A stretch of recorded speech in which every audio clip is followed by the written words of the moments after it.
तर महाराष्ट्राच्या राजकारणात तिसरी आघाडी होऊ शकते, परंतु या तिसऱ्या आघाडीत कोण कोण असेल त्यावर देखील एक नजर टाकूयात आपण ग्राफिक्सच्या माध्यमातून। वंचित बहुजन आघाडी एक सगळ्यात महत्त्वाचा पक्ष, प्रकाश आंबेडकर यांची वंचित बहुजन आघाडी, MIM दादांच्या या तिसऱ्या आघाडीमध्ये असण्याची शक्यता आहे।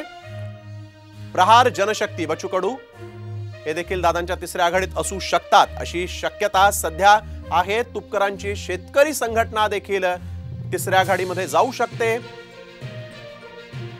मनोज जरांगे, मराठा आंदोलक मनोज जरांगे यांनी आधी देखील सरकारला इशारा दिलेला आहे, परंतु मनोज जरांगे देखील या तिसऱ्या आघाडीमध्ये असू शकतात अशी शक्यता आहे।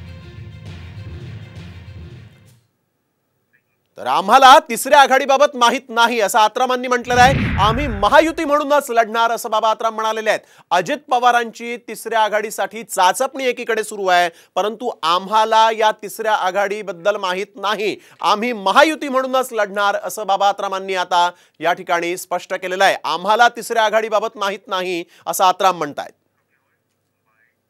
आम्ही महायुतीचे आहोत, आम्ही महायुती म्हणून आम्ही अजितदादा, देवेंद्रजी फडणवीस साहेब, एकनाथरावजी शिंदे साहेब अशा हे तिन्ही नेते मिळून, इतर जे आमचे सहयोगी पक्ष आहेत हे सगळं मिळून महायुतीचे उमेदवार आपण उभा करणार आहोत।